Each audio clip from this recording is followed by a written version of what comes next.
Hello, friends, and welcome back to the Weekend Catch Up Club, the coffee morning show brought to you live every Saturday direct to Facebook and available later on demand at youtube.com/gamertagged. For episode 16, yet again, I am joined by the man who just will not go away. It is James McClellan at a mid-game crisis. Good morning to you, buddy. Good morning, mate. I do kind of linger. You do.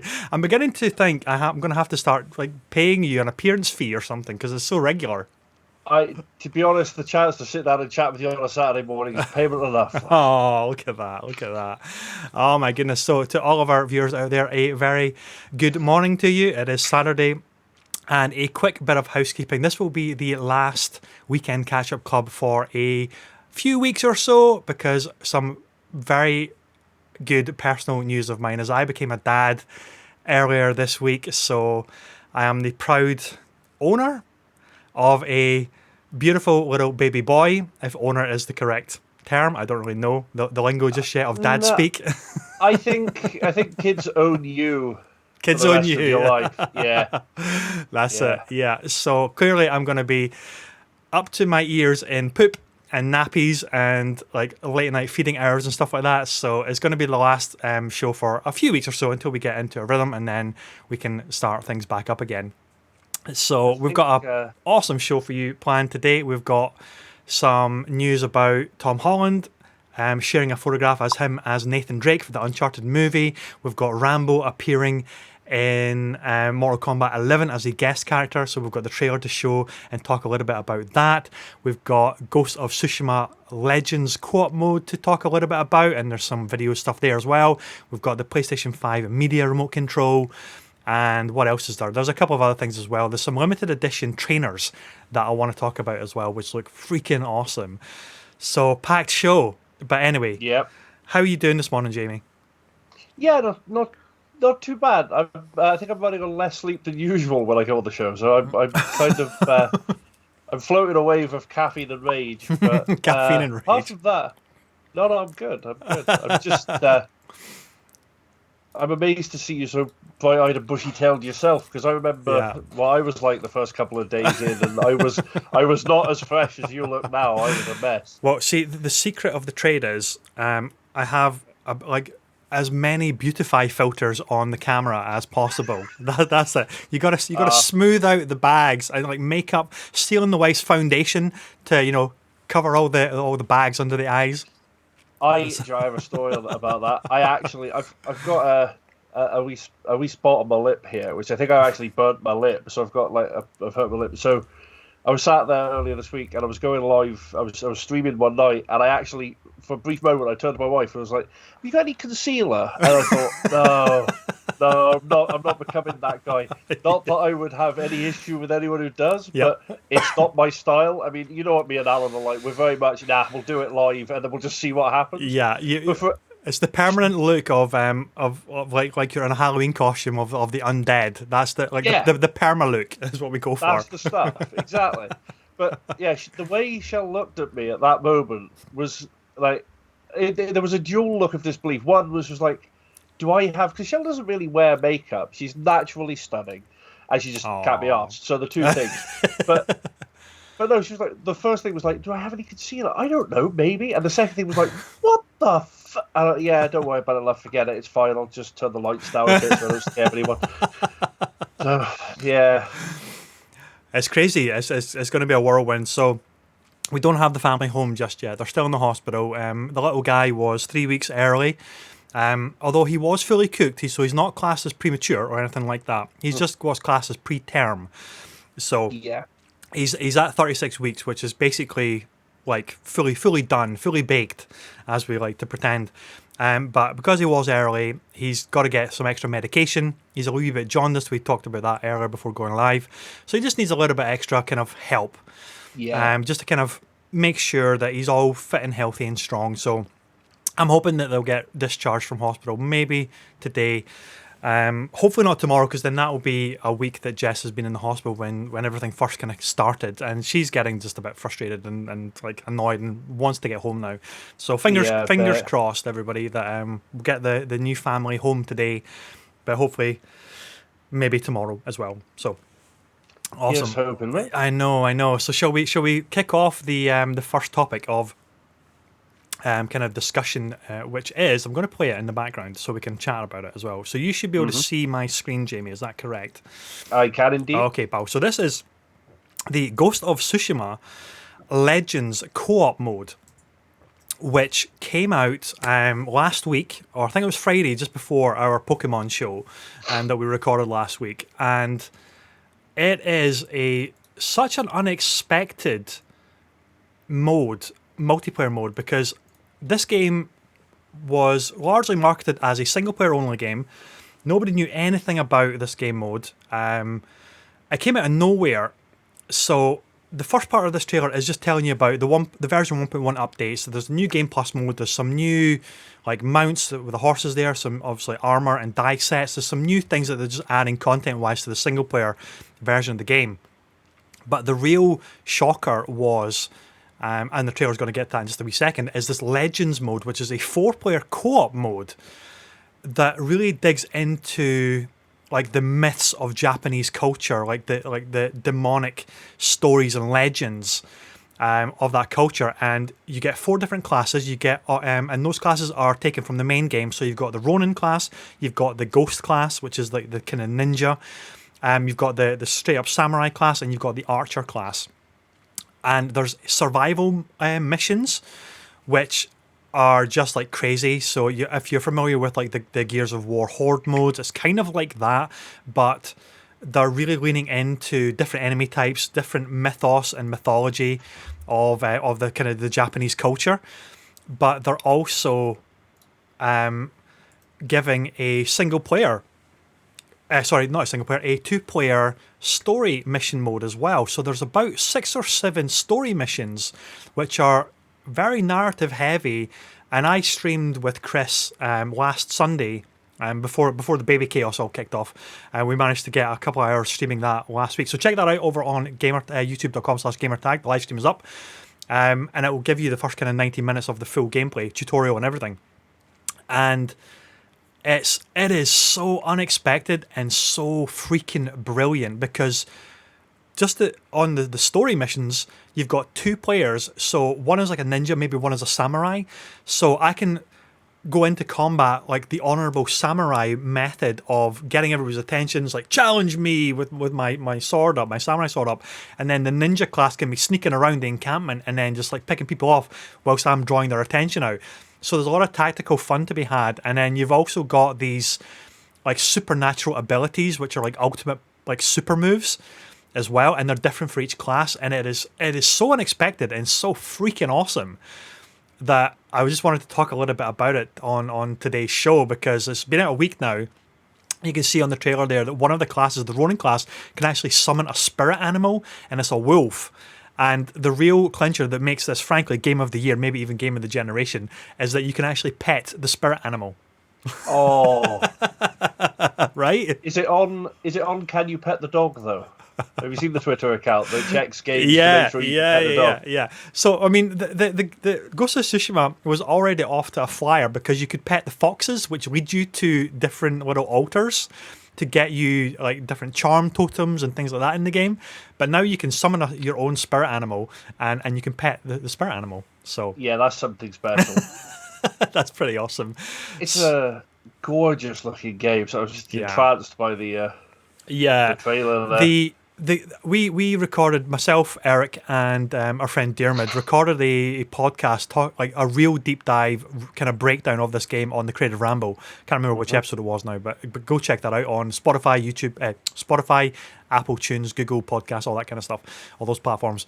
And for me, what makes this so incredibly special is its open world design is so innovative.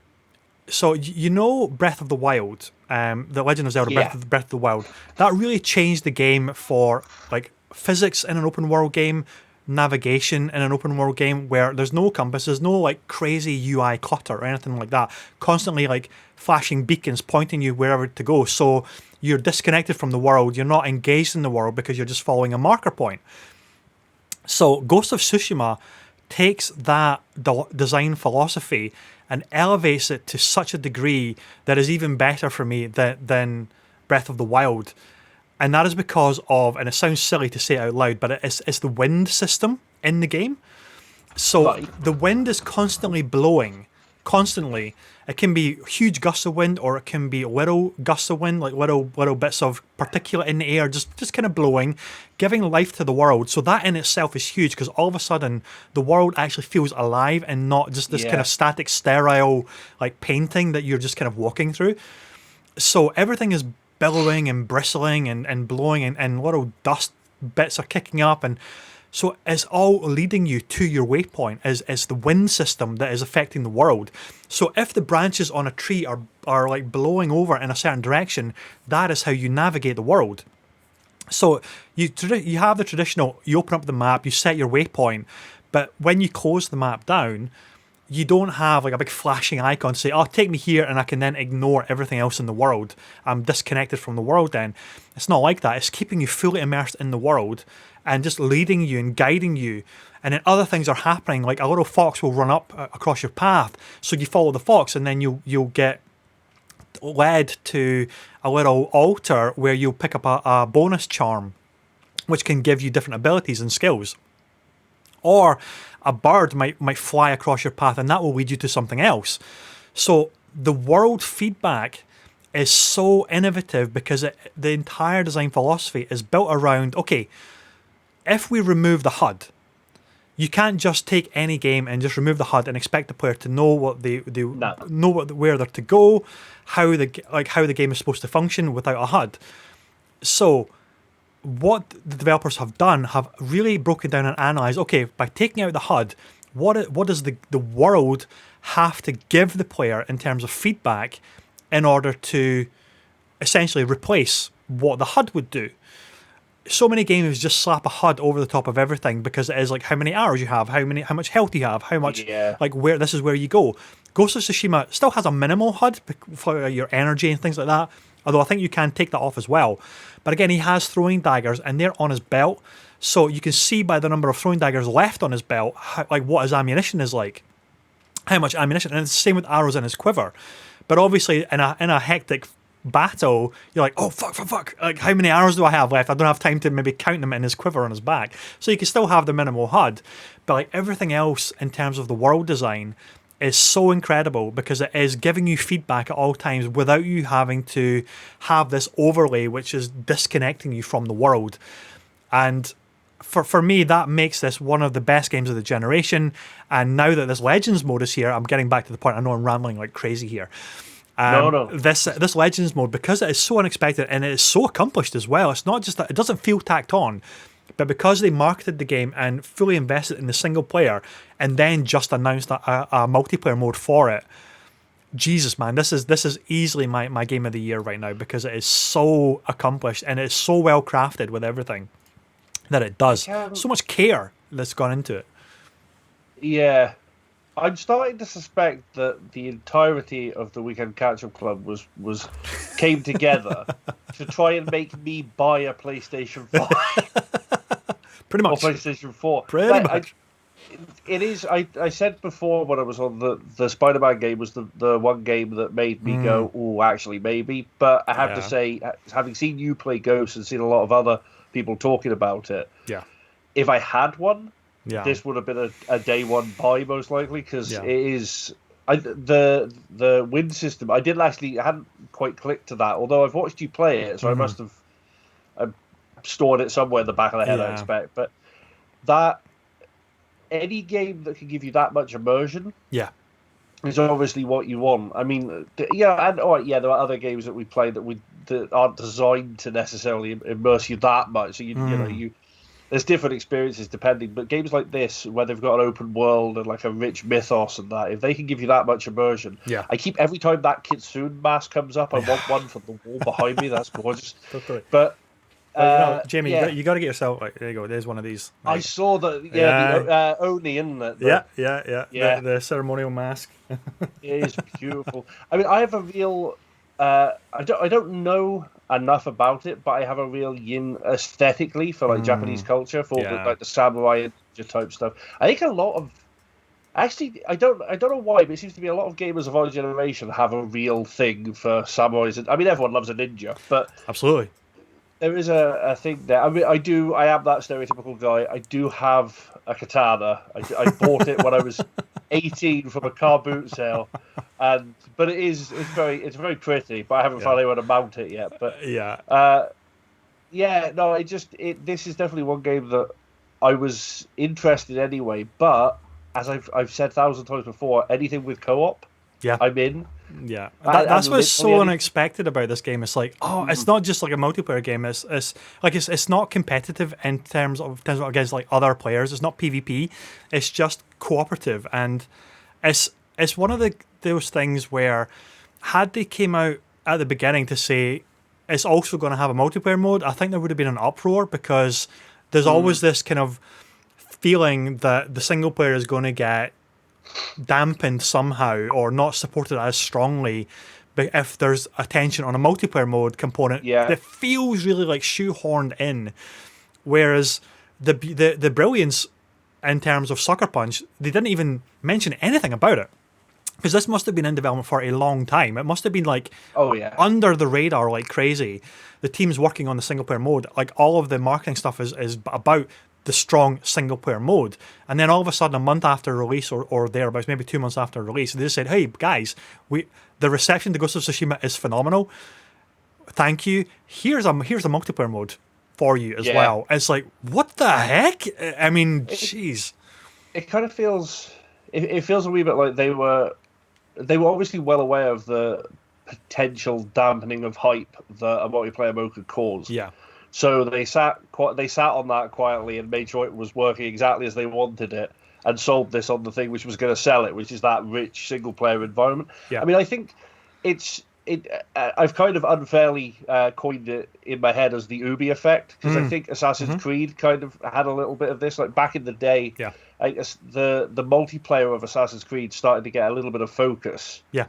And it kind of divided the player base a wee bit. You would see a lot of people hating on the multiplayer, or a lot of people complaining that the multiplayer didn't have like. There was the other side as well. People complained that it didn't have enough to it, and there wasn't enough focus on it. I think you definitely divide any player base. I mean, I find it with the Call of Duty games. I used to love COD because I loved the campaigns. Yeah. The stories weren't always the richest. Yeah. But the experience, especially on Veteran, where you really felt like that you were doomed, that was it. I mean, World at War on Veteran, I think, has left me with actual scars, like physical scars. So that would do it all right. I think you had that, but then the multiplayer experience is definitely what they focus on, and I think it divided the player base. And now COD to me is a multiplayer game, and I don't bother with it as much, even when it's good. I just don't have a slot in my gaming schedule for that big multiplayer. Yeah, it's flipped it around. It's like whereas multiplayer is seen as used to be seen as like the tacked on component. Yeah. In terms of Call of Duty, it's like the single player feels like very tacked on a lot of the times. It's, very much. And Battlefield to a degree as well is those are games where their campaigns are always kind of treated as tutorial for the multiplayer, and I friggin' hate that. I really hate it when that happens. Although having said that, the latest Call of Duty Modern Warfare campaign is actually really good. So that's maybe a little exception there. I have to say, and I played quite a lot of the multiplayer in that one as well, weirdly. So I kind of came back a bit with that. The only problem with Modern Warfare is keeping it updated because it seems to be 100 gig every 2 weeks. So pretty much. But with this, I think this is a very clever way of going about it because obviously you got everyone in to the game anyway, and then everyone's already invested, and then they go, and if you've got a few friends you want to play it with, look at this, and just slide that into the side.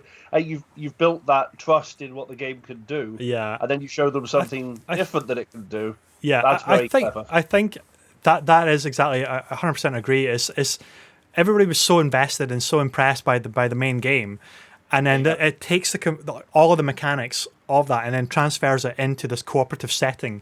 And because people fell so in love with that game, they're thinking, I didn't know I wanted this, but now I've got it. This is absolutely incredible stuff.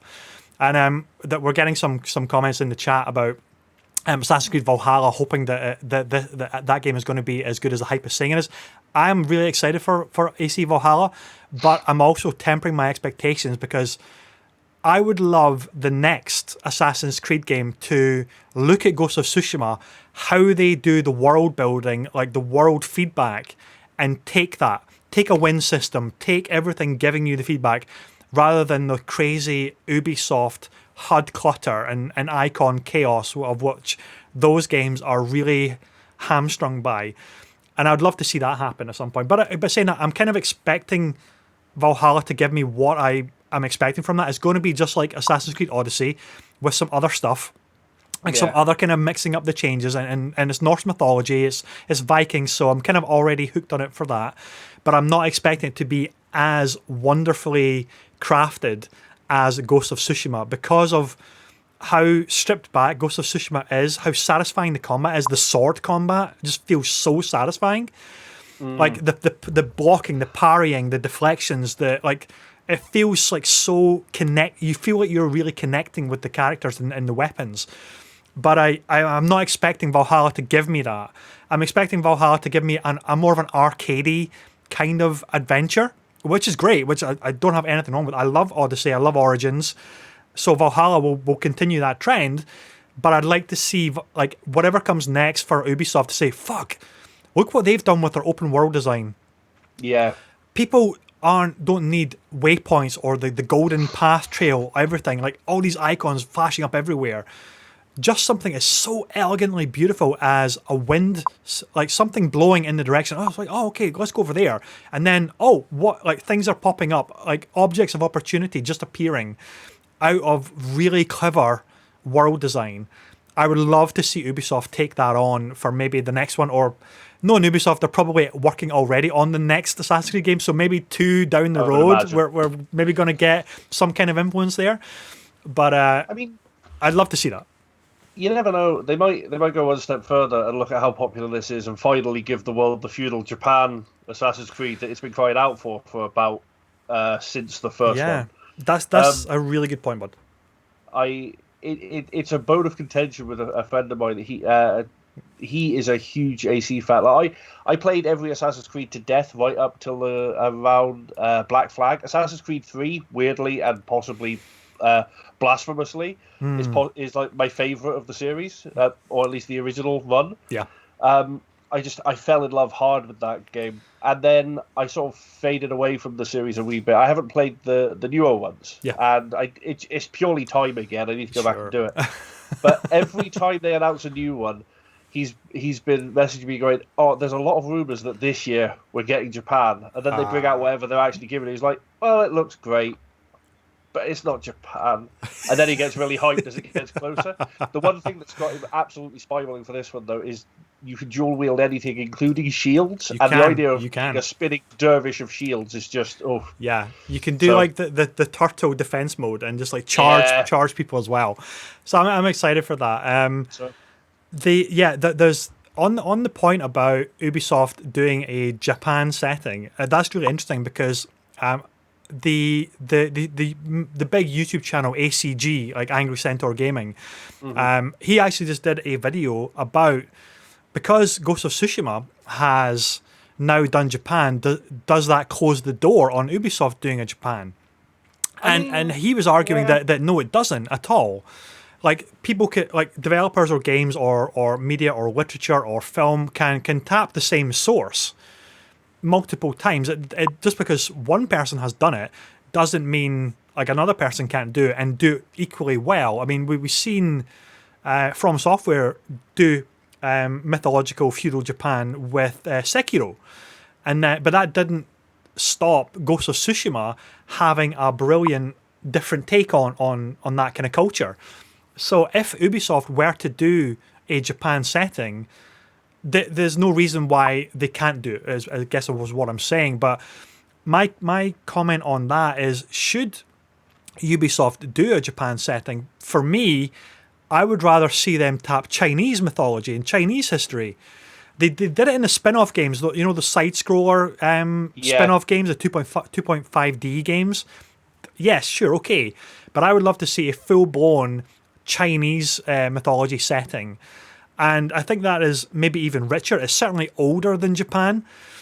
So I'd love to see something like a fusion of BioWare's Jade Empire. Now that they're going full RPG, like that kind of Jade Empire game is one of my all-time favorites of BioWare. So I would love to see almost that, but the Ubisoft twist on it with the modern tech, the modern systems, and what they can really do with that setting. I think either Japan or China would be absolutely incredible, but I'm leaning toward China, like Chinese mythology. Maybe I'm a little bit biased because I married into Chinese culture, so maybe I'm a little bit biased there.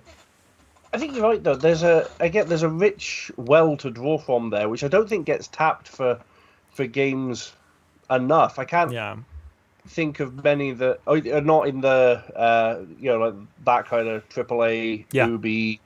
Like that sort of field that sort of pulls from it, and there's a lot they could pull from. See, I've always had a fascination with mythology the world over. I've got a real yin for it. I think it starts obviously for the pair of us with Celtic background, and there's a lot of Celtic mythology.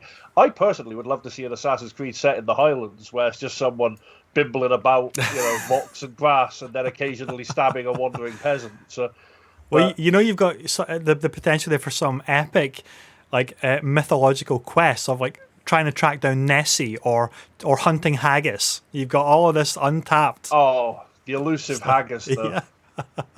The Highland haggis. They got two legs on one side shorter than the other because they're running around the mountains in one direction all the time. Yeah. Yeah. You just got to be able to. You got to be in the right position to catch them.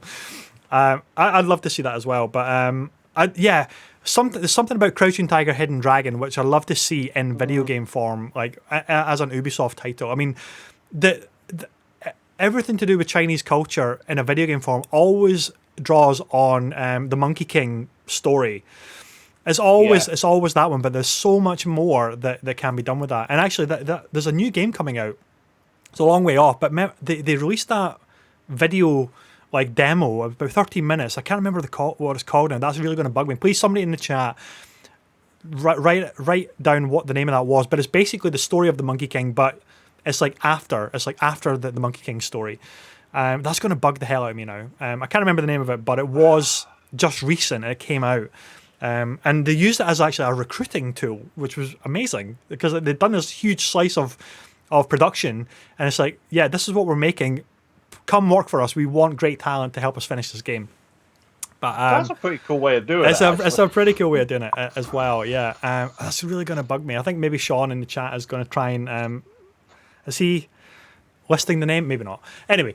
So that is Ghost of Tsushima Legends. Check it out if you haven't already. And it is, I mean, we're at the end of the generation anyway, but that is getting ported over to PlayStation 5. Oh, Black Myth Wukong. There we go. Thank you, Graham, in the chat. Yeah. Black Myth Wukong is the title I was struggling with. Thank you. It's coming to PlayStation 5. It's apparently going to run at 60 frames per second on that machine because of the extra horsepower. That is just going to be insane. Definitely a title worth considering new hardware for sure. But, Jamie, are you a Mortal Kombat fan, my friend?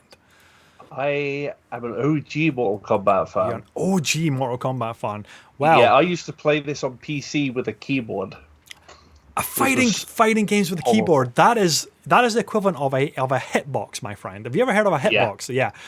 You're like old school pro, if that is the case. So, the new DLC character just got announced for Mortal Kombat 11, and it is none other than John Rambo himself. This just looks so good. This looks so good. This is I think is his character trailer. So, excuse me, I'm getting burps here. But I mean, I might have watched this a couple of times. Yeah, it looks so good. And you know what is really amazing? Is they actually got Sylvester Stallone to do the voice recording for this character in the game. That is amazing. Look at this. It's just insane. It is proper First Blood, right? It's OG Rambo. It's not like the most recent ones. It is old school, original John Rambo. His moveset is just insane, man. Look at this. Look at he's crawling along the ground, sneaking. It's like combat knives and the combat bow. It's just mental. Honestly, I've got Mortal Kombat 11, and I've still got it sitting on my pile of shame, which is a travesty because I loved Injustice 2, but I need to play the Mortal Kombat 11 game. Oh, he's beating up Arnold here. That's pretty funny. That for me is something that I've wanted for years. Yeah. Like that was that was something we used to talk about at school when we weren't old enough to have watched any of the films, but had anyway. But it was, it was who would win in a fight, Rambo and Terminator, and it was a stupid question because Terminator, but nevertheless, as good as Rambo is, there it is. Finish him! That's not even his. That's not even his finishing move, man. Look at this, he Bowie knife. Oh, tripwire. Traps. Oh, the bamboo traps, and then the troop. Oh, nasty. Brutal. And that's not even the end of it either, because after that, it cuts away. Oh no, there it is. There it is. It's the roar. It's the classic roar. Oh my god. I am a huge fan of. It's a weird thing to talk about these days. I think because I think the lens of entertainment has changed for a lot of people, and I think the sensitivities towards certain things have changed, and yet I am a huge fan of what I describe as pointless and mindless violence. Now, yes, 100%. That's something to be clarified. I think whenever you try and talk to someone about this, it's like, I love, like, one of my favourite horror films. So I love horror films, and I like clever horror. I like stuff that makes you think, stuff that sort of like pokes at the fear reflex in the back of the neck. But at the same time, I love the Final Destination series because it's just people dying in interesting ways. Yep. The thing with something like that is it's never realistic. It's not a celebration of actual violence. It's how ludicrously over the top can they get. It's comic book practically, isn't it? Yeah.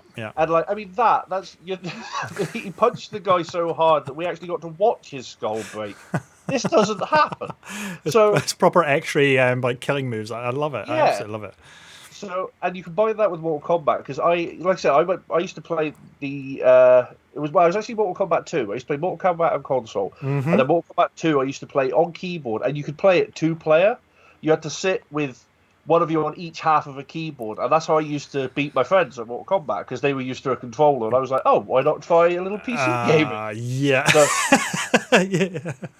But I loved it, and I played them all the way up to X. I haven't picked up 11 yet, but I've played all the previous incarnations. 11 is amazing. 11 is truly amazing. Whilst I haven't played enough of it, I know friends that are addicted to it, and it's here's the thing about NetherRealm, the developers, right? They do such an incredible job with their DLC characters as well.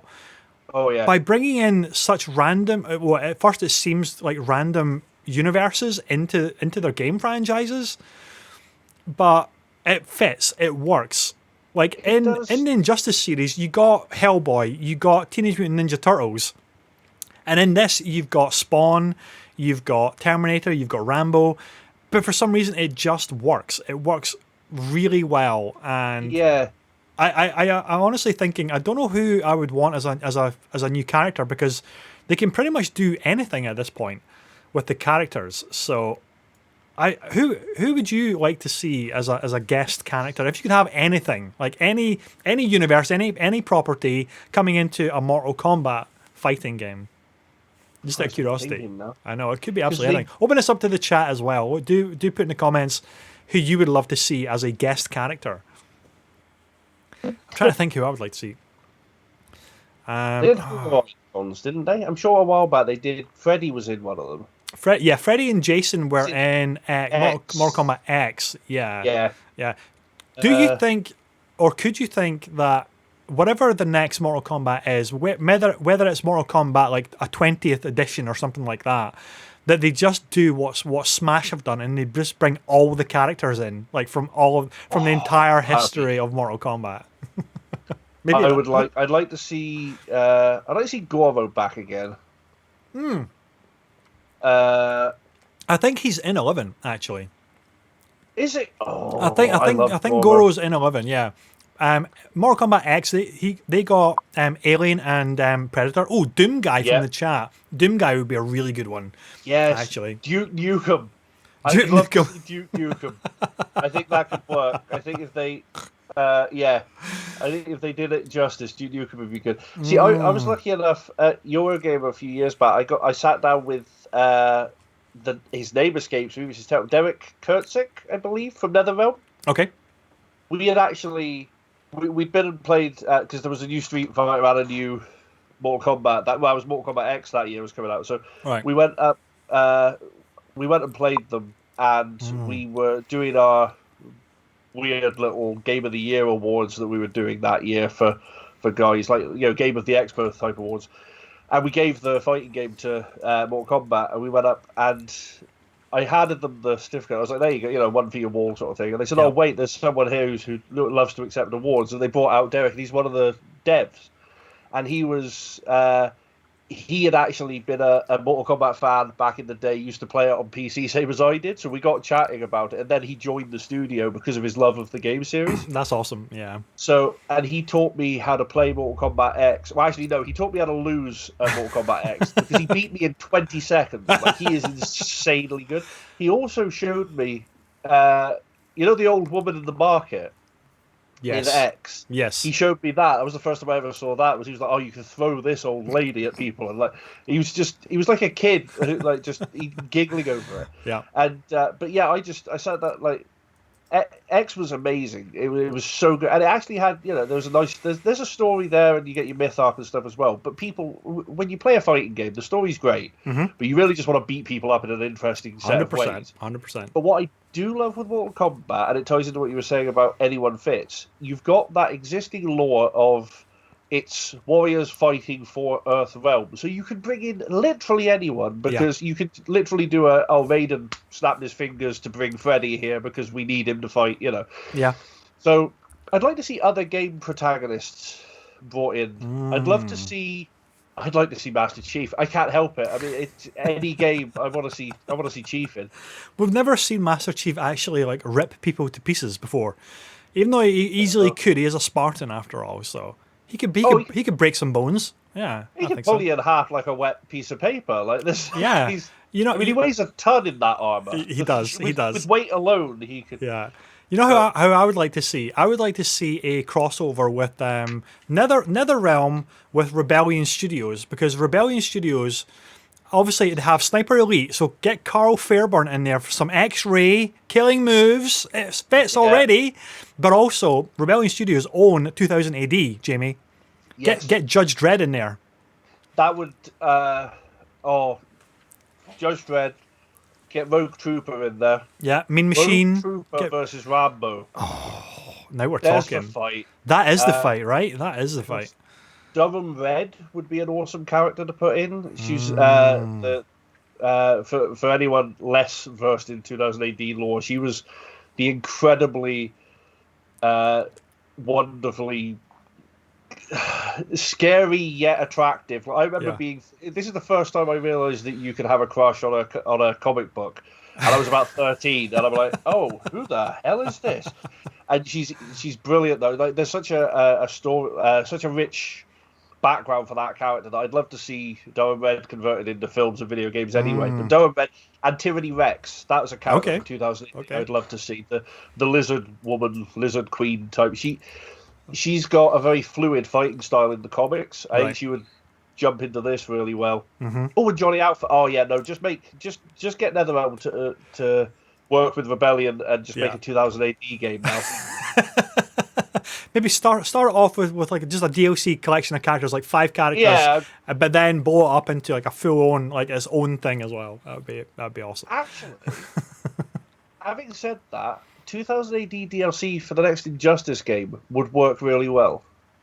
Now you're talking. I could buy into that. I could buy into anything in 2000 AD, to be honest.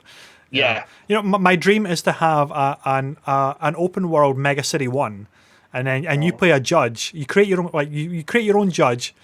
It has a 4-player co-op, so you have your own judges coming together policing the entire city.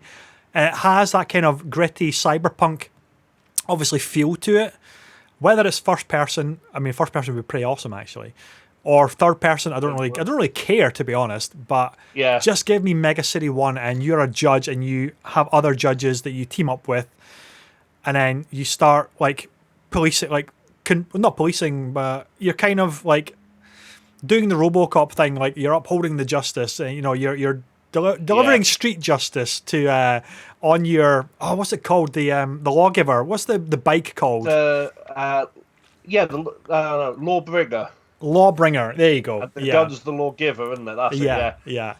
I think, of course, you can call out like different ammunition types. That would actually be pretty cool in VR as well, to be fair. Yeah. A VR title where you just say the ammunition type and it changes. Actually talk to the gun. Talk to the gun. Yeah. Oh man, we're on the cusp of something great here, Jamie. We should just develop our own. See, what you want, you basically want reverse Grand Theft Auto. Yes. That's what you want. So yes. That kind of huge open world where you can tool around and but you're the law. Yeah. But I mean, I'd spend my entire time literally just minding up to people and going, "I am the law," and then just shoot them in the back of their head. I wouldn't be able to help it. I swear. Sorry about the creaking, by the way. My chair's finally on its way out. I swear that Sly, as much as I love him, has forever ruined Judge Dredd for me in one particular way, which is I can no longer see it as anything but I am the law. Have you seen the Carl Urban most recent one? Yeah, okay, that's good. At least that's a cleansing experience, I have to say. Yeah, and I enjoyed. I think I said this last time with you and Eric. I enjoyed Dredd in a way. Like it was Judge Dredd. Sorry, in a way it was fun and all that. But no, we needed Carl. Cool. So shall we kick on to the next topic, and that is, excuse me, Uncharted the movie, my friend. Uncharted the movie. So this article is on Game Informer. So Nolan North himself visited the set. I'm pretty sure he was probably angling for like a bit part or something there. So, like looking into a mirror, he says on Twitter, "Proud to have Tom Holland continuing the Drake legacy, absolutely smashing it. Thanks for the set visit." Let's see if I can pull this up. Actually, pull up the picture a little bit higher. Come on, Twitter, load, you son of a gun. So the full picture, there we go. Look at that. Yeah. Young Drake and old Drake together. That is so. What a moment that must feel for Nolan North as well. The voice actor, the motion capture actor of the entire series, going back to 2005, I want to say, when Uncharted 1 came out. When did the PS3 launch? Christ. 2006, 5, 6 maybe, thereabouts. Somewhere around there. Somewhere around that. It's hard for me to pin it down because obviously I wasn't PS guy. So. Yeah, so it's pretty awesome to see, and then you've got like set photographs and things as well, which is pretty awesome. Oh, these look like actually game photographs, but maybe they're not. I don't really know. But just so cool, like so freaking cool. So. But we've got our first look, ladies and gentlemen, at Tom Holland as the titular young Nathan Drake. And I gotta say, he is pulling off the look for a young Drake. He looks pretty bang on. I mean, he's still a little bit too young for me personally. I would like a slightly more rugged, a little bit older Drake. But because this is the young Drake, actually, they've got the look down like crazy.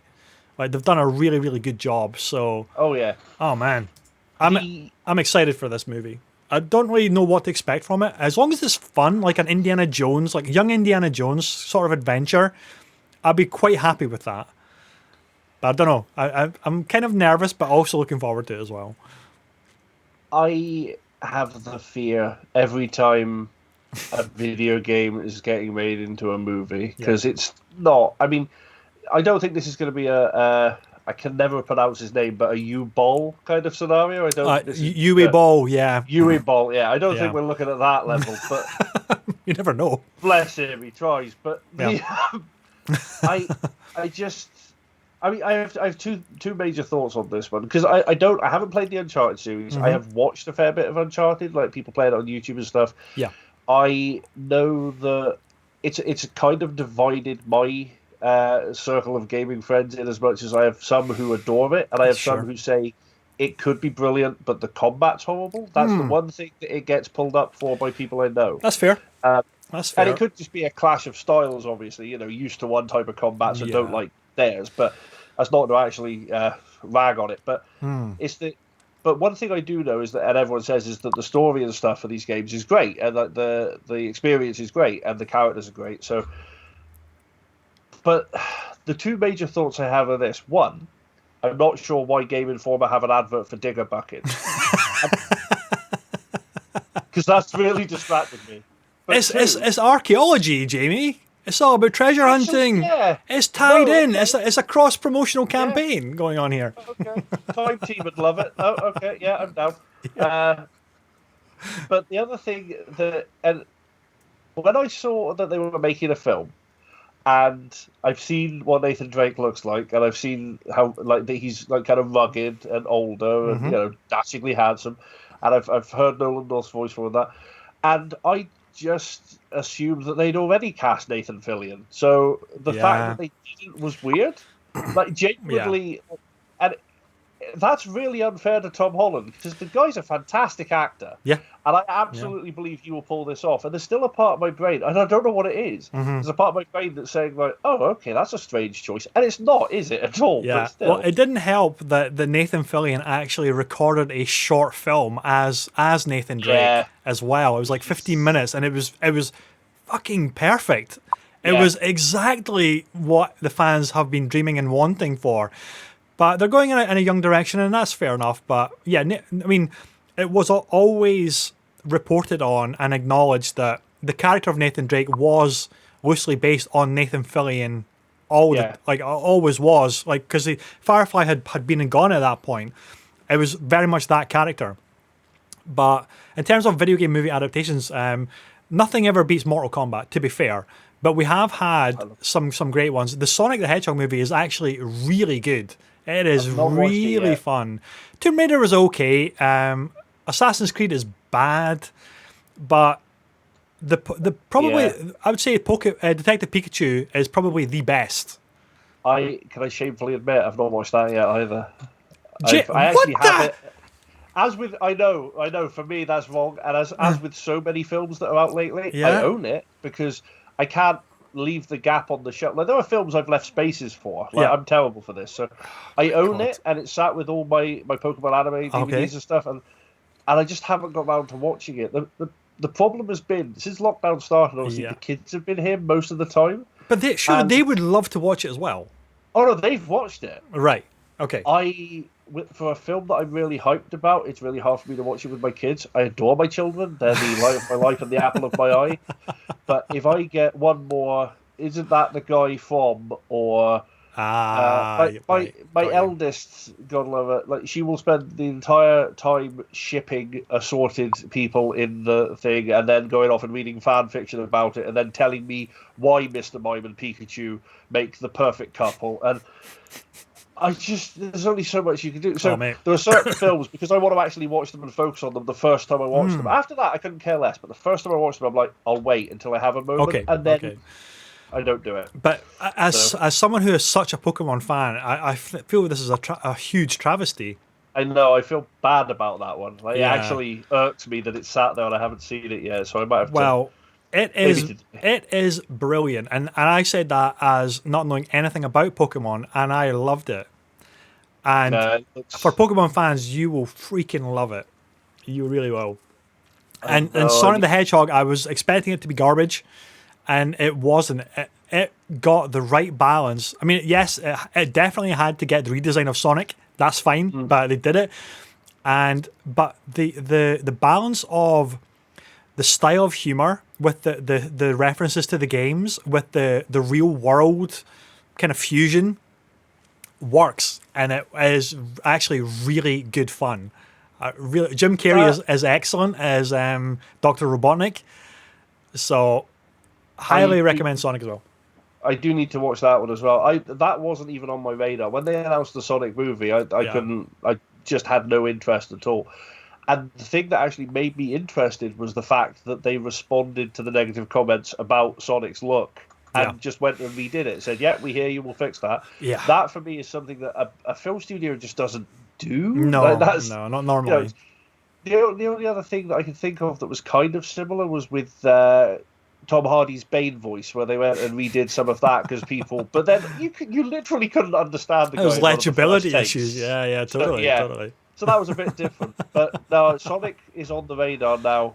Detective Pikachu definitely. But I mean, I keep thinking back to some of the. I mean, the ultimate crime against cinema that was the Super Mario Brothers movie. Yep. Which I fell down a rabbit hole reading about that a while back and found out that apparently Bob Hoskins and John Leguizamo were. They said that they used to go and have a few beers before filming and come back, and because they just didn't care. They said that it was so bad by this point, and it was like everything about that was just horrible by all accounts. Yeah. So there's been so many terrible. The Street Fighter movie, which was an atrocity, except for Raul Julia's performance as Bison, which was. Street Fighter will go down in history as a masterpiece. I'll have you know. How dare you? Okay. I will absolutely say, Street Fighter for me is one of it's one of the worst films. Yes. That has one of the best performances ever in it. Because honest to God, because I remember reading apparently Raul Julia turned around when he was given the script. He went, "Oh, so it's a comedy," and they said no, and he was like, "It's a comedy." Yeah. And that's why he just chewed the scenery in everything he was in that film. And I love that man. He is Gomez Adams and always will be to me. Yeah. He was awesome. And so as an actor, I know nothing about the guy. I've just realised, but so. Quick side note: have you seen the news that they're going to be doing an Addams Family TV series and it's going to be developed by Tim Burton? Tim Burton, yeah, I saw that yesterday. I'm very excited about that because I'm a big. I actually had, or my dad had on VHS, all the old Addams Family black and white TV series. I watched it to death as a kid. So. Yeah, I'm quite excited about that. Awesome stuff. Yeah, Raul Julia was a tremendous actor. He had such gravitas.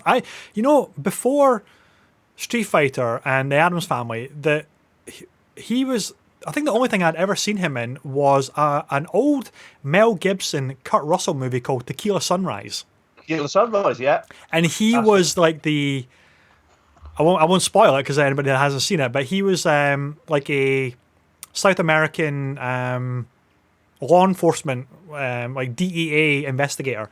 And he was friends with Mel Gibson's character and Kurt Russell's character, and Michelle Pfeiffer's in it, and it's actually a really good thriller. But it's like one of those movies which is a product of the 80s cinema, like Tango and Cash kind of era as well. Tango and Cash. Yeah, I know. Right, wow, that was a nice little Rambo off to the side there. I love that. Yeah, that's the danger when I start talking film because there's so much. Right. So, Jamie, are you a sneaker fan by any chance? Do you like your sneakers? I'm not allowed to wear them. Why are you not allowed to wear sneakers? Because of the problems with my feet, I have to wear boots, like solid boots. Right. So they're always a bit of there's a little bit of a looking out of the window longingly, like boy in the plastic bubble kind of a vibe. So you really won't want to see these Ghostbuster sneakers that I've just dropped from Reebok then? Yeah, I saw it literally 5 minutes before you sent me the invite to join this morning. I saw it on Twitter and I just sat there like... Yeah, look at these. Look at these. I mean, I think these. I don't know if they're new or they're intentionally scruffy. Like you buy them scruffy. I quite like the dark, like the dirt. Yeah, comes pre-dirted up. That saves effort, I suppose. But look at these. They've got a little freaking proton pack on the back. I know. And I love the. I'm pointing at the screen like anyone can see it. I do this all the time. I was doing that streaming with the guys. I'm going, no, we'll go over there and pointing to a map. And they're going, where? But my God! Color scheme of the proton pack, the ghost trap, on the Reebok logo of that as well. I love that. That looks really nice. I love this. Look at this. There's a shot at the back, the proton packs. That's insane, man. They're totally impractical. You wouldn't actually wear them out. You just have them to have them, right? That's a lot of money for me to drop on a pair of shoes I'm never going to wear. I know. It's a weird. I mean, it's not video game related at all. I just wanted to have it in the chat because it's just insane. 2 shoe designs celebrate the spooky 1984 smash hit. I guess it's Halloween related, so we can maybe kind of tie it in that way. When midnight strikes on October 31st and Halloween begins, both the Reebok Ghost Smashers and Ghostbusters classic leather shoes will rise from the dead and go on sale. So it comes in 2 flavors. This one is $150, I think. There you go. or 211 US dollars, or about 115 pounds, which for a set of Reeboks, 115 pounds isn't that bad, to be fair. No. And then you've got this. These are the classic ones, which are kind of, I really like these as well, actually. They're a little bit more practical. I'd wear them. I'd wear them as well. They're way more subtle. I'd injure myself wearing them because there'd be absolutely no ankle support, but I'd wear them. There are no ankle support on these at all. You need high top versions. That's what you need. So a pair of DMs. If Dr. Martin, like if Doc Martens could team with like someone like Ghostbusters, I'd be set for life. So this is a description about them. The other pair is a little more subtle, inspired by the beige jumpsuits worn in the film.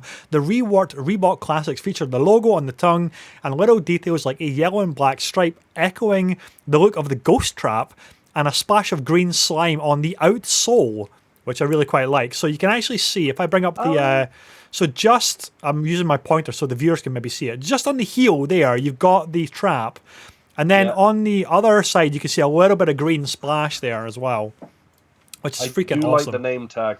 That is very cool as well. Very cool, right? It's like the proper old school uniform patch. It's really, really cool. But they're not bad. That's £76 for those ones. So that's quite reasonable, actually. That's not bad. So I think... I can't really justify that right now, but I would love to get the classic ones very much so. Look at that. They look so cool.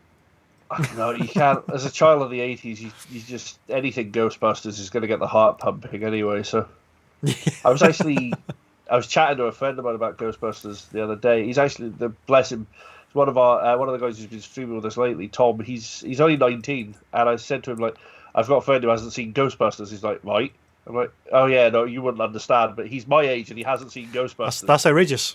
That is totally outrageous. How dare anybody of our age group not have seen all of the 80s classic movies? I know. Oh, man. It's a travesty, but yeah, I love Ghostbusters. I used to watch it. I'd probably watch it once a week at one point when I was younger. Yep. And I had a friend of mine, as a lad I went to school with. I don't even remember his name now, but he used to come over quite a lot on the weekends. Yep. I think our parents were friends, and we would sit in the living room eating our tea, and we would put on Ghostbusters 2. And when it got to the bit, no, Ghostbusters 1, sorry. And when it got to the bit where they run screaming out of the library, we would run screaming out of the lounge, laughing our heads off. And I've never forgotten that. And I must have been maybe 9, okay, like 8, 9 possibly, but never forgot that, and it just stuck with me. And I loved both the original Ghostbusters, and I tried to love the newer one.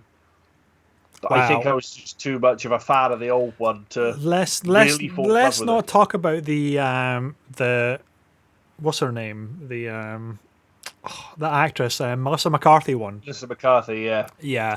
But they're hopefully apparently doing a new Ghostbusters film, which is hopefully going to wash away all bad taste of the 2016 version, because Paul Rudd's in it.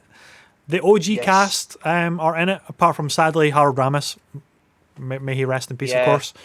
The only saving grace about the 2016 version was that there was an uncredited cameo of Bill Murray, and that was really it. But even that was a push. I really tried to love that film, because I definitely wasn't one of the naysayers when it was announced, because the casting sounded fantastic. Particularly, I am just besotted with Kate McKinnon's work. Yeah, I love her on Saturday so Night good. Live. Yeah, she's so good. So chameleonic. She just she can jump from character to character. Her turn. If you haven't seen the Pennywise skit she did as Kellyanne Conway, Kellywise. Oh my god, it's one of the funniest things I've ever watched. So I love her. So I wanted to love her, and there were moments where I loved individual bits. I was like, oh, you were really funny there, or that was really cool. And I liked the turning the Janine character on her head and having Chris Hemsworth playing it to the... And there were some great ideas. There was great ideas, great cast. It just lacked charm. Yeah. It didn't have that...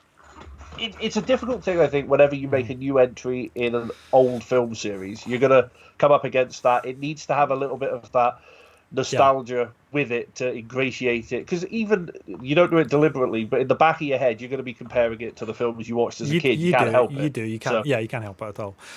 I agree, mate. I agree. So the last little trainer news is another Reebok partnership. This article by News Beezer, Reebok.com. I've never heard of this website, but hey, they've got the goods. And this is a partnership with Reebok and Ubisoft for Assassin's Creed Valhalla sneakers as well. So let me just share my screen for the audience. Let me just zoom in on these as well. So we've got classic leather heritage, like a Viking. They look pretty dope, actually. I really, really like them. They look pretty sweet at the gym. But we've also got these ones as well. The Zig Kinetica, which are dark with that kind of teal colour of the wraparounding the sole, which is really awesome. And finally, they're doing a third one in the range, which is Club C Revenge, which is pretty awesome as well. So I'm not a big fan of those ones, to be fair, but the previous two I really, really like. The Zig Kinetica are quite stylish, which I really like. And these ones, the Like a Viking one, classic leather, are a little bit more, utilitarian, I guess, like more functional, like gym functional, whereas the Zig Kinetica ones are, you could wear them to the gym or you could just wear them out as well and feel pretty damn trendy as well. So that's pretty cool. It's all trainers. The colour scheme's gorgeous. Aren't they just? Yeah, I mean, it's just all like sneakers. Sneakers are like the new marketing hook to get you in.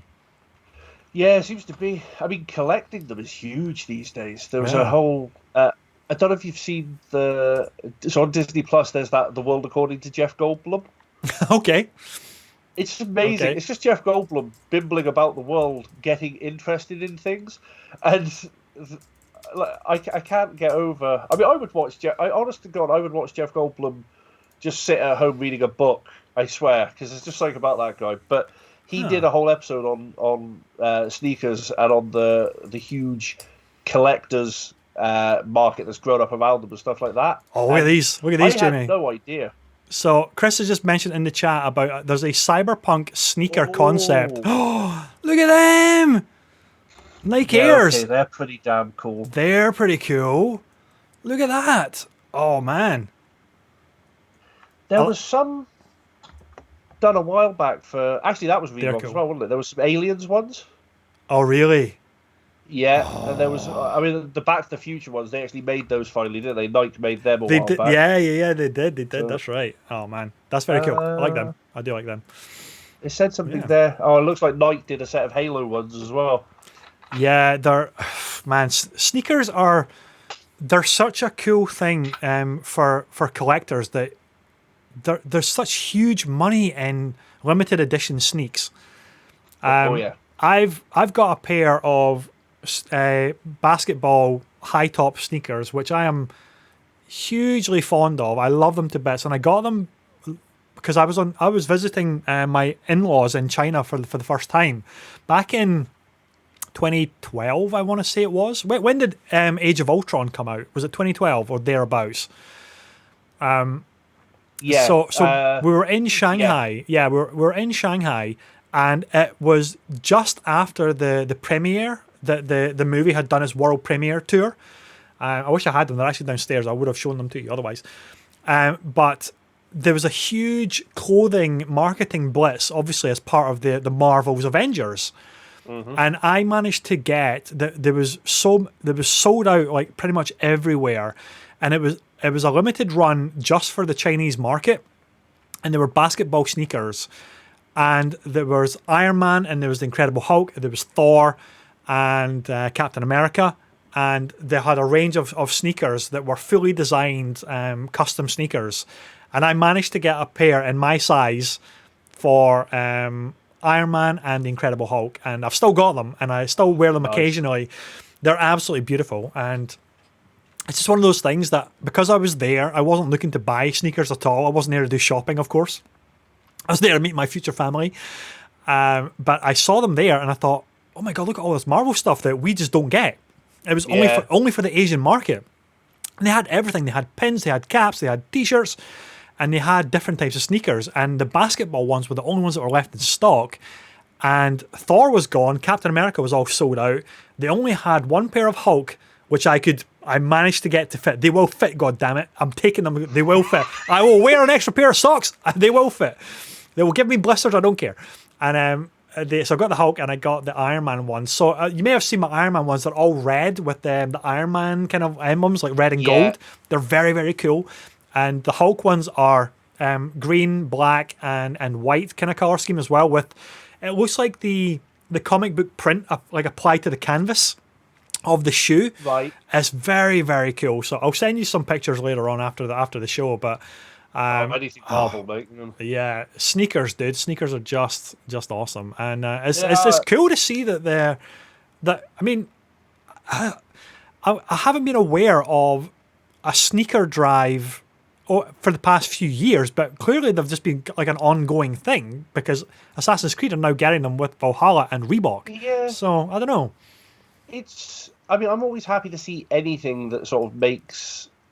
I mean, I suppose it's hard to argue that sneaker collecting is mainstream, but anything that sort of pushes video games a little more into the mainstream, and anything that gets awareness of them, like there'll be people who maybe aren't gamers but are collectors of sneakers who will sort of pick up on it. Anything that mixes us, the horrifying unwashed basement trolls that we are to society sometimes. Anything that just sort of lets us leech into their world and take over parts of theirs, I'm happy with. Yeah, man. Like the tendrils from a Triffid, we will slowly just... I don't know where I'm going with that. Moving on. Oh. Yeah, exactly. So anyway, very, very quickly, to wrap up the show, we had a little preview teaser of the new remote control, a new media remote control for the PlayStation 5. So we won't linger too long on this. It's just a remote control. It's kind of cool that it's got dedicated buttons for 4 of the biggest apps: YouTube, Netflix, Disney Plus, and Spotify. That's kind of cool. So, yeah. Nice little look. It's matching the color scheme of the PlayStation 5, obviously, with the predominantly white and black color scheme. I like the sandwiched effect, the sandwich design, so it mirrors the 2 fins and the main kind of Belkin router body of the PlayStation 5 into the design of the controller. So that's kind of cool. Yeah. No, I do like a media remote. I never ended up picking up one I had one for the 360, never got one after that, and just kind of drifted away from doing it. But I noticed, though, I don't know if you saw it, there was it felt like subtle shade from Xbox about the remote, because they said, new media remote coming, and Xbox put out a tweet just after saying, just so you know, your old media remotes will work with the Xbox Series X. We've hidden the IR sensor in the bind button, so we did that. And I don't think that was how it was meant necessarily, but there was a tiny... Yeah. I could sort of put it this way. I had this image in my head of Graham Boyd there just going, nah. Microsoft are doing a great amount of shade right now against PlayStation, and I do love it. I love PlayStation just revealed their full console breakdown, like a technical video of like taking the console apart, showing you everything about it. And it was one specific bit about having to the design of the stand is very cool, but you have to unscrew it. But it's got this really cool little sliding mechanism to contain the screw so you don't lose it, and then it snaps to the underside of the belly of the console so it can sit on its side properly. Oh yeah. Whereas Xbox just said upright, or just put it on its side, because it's just a log basically. It's like a lump of wood, so you can just either stand it up or just whack it on its side, and that's you're done. Yeah. I like the fact the Twitter accounts have a bit of fun with it as well. I think that's the thing I like. Yeah. Although obviously the companies are in competition, right? There's no getting around that. That's how it's just how business works. But at the same time, the guys who work on the front line, in their social media and stuff, they're most likely gamers. They're just people.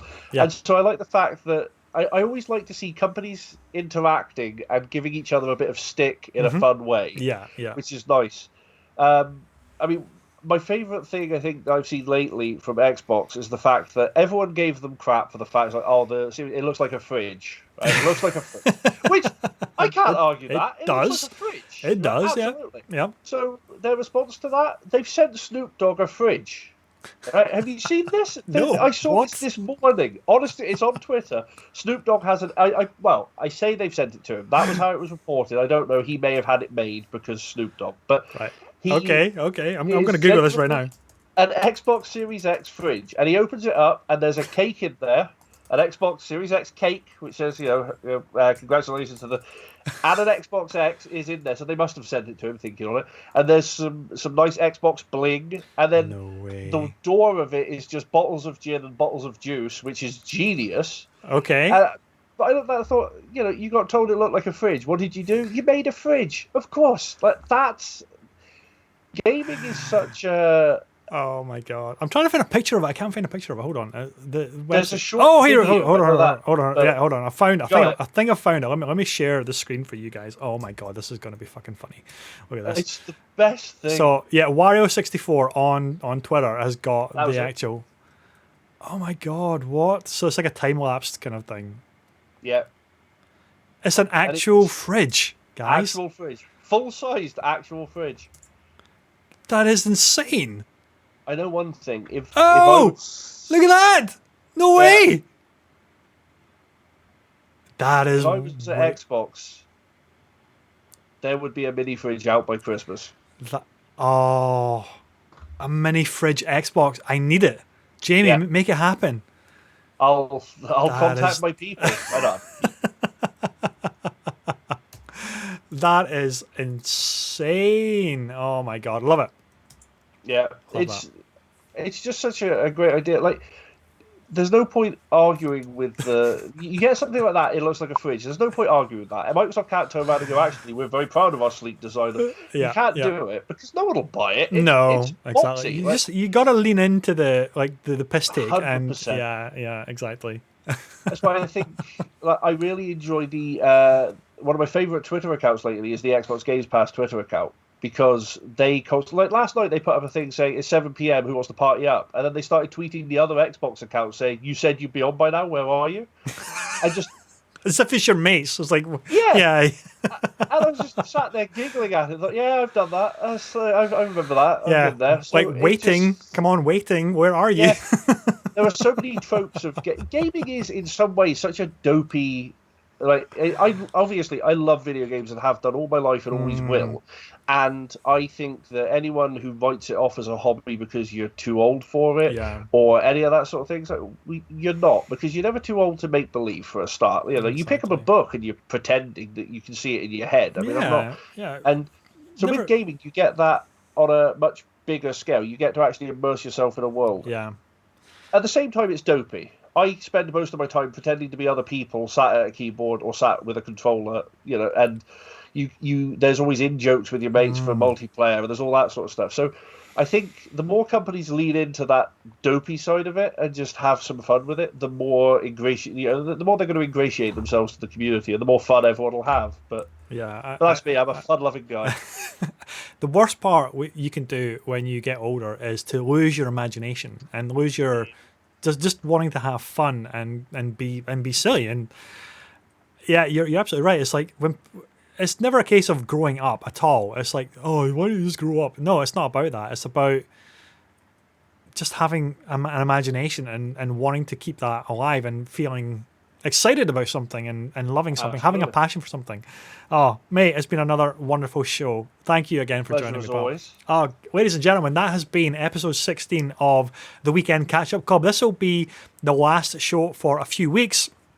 As I said at the beginning of the show, I am now a proud dad of a beautiful baby boy, so I'm going to be taking some time off to do the paternity leave thing, help out my lovely wife, change a lot of dirty poopy nappies. It's going to be a lot of fun. I'm going to be, maybe the next time you see me, I'll be covered in poop stains and sick stains and all this kind of wonderful stuff. I'll have even more bags under my eyes. I'll probably look more like Jamie, actually, when we go back on the show. It's a very real risk of that, and I pity you greatly. So I know. You'll never have clean clothes again. No, exactly. So, what I'm going to have to do, I'm just going to have to wear a green suit so I can just green screen it out with something else. That would work. That may work, right? Guys, until the next time, take care. If you are watching this later on Catch Up on YouTube, please hit the like button, please hit the subscribe button, ring the notification bell, share it, tell your friends about it, tell us how we're doing in terms of feedback as well. And until next time, guys, take care. I'll see you again soon. Bye-bye.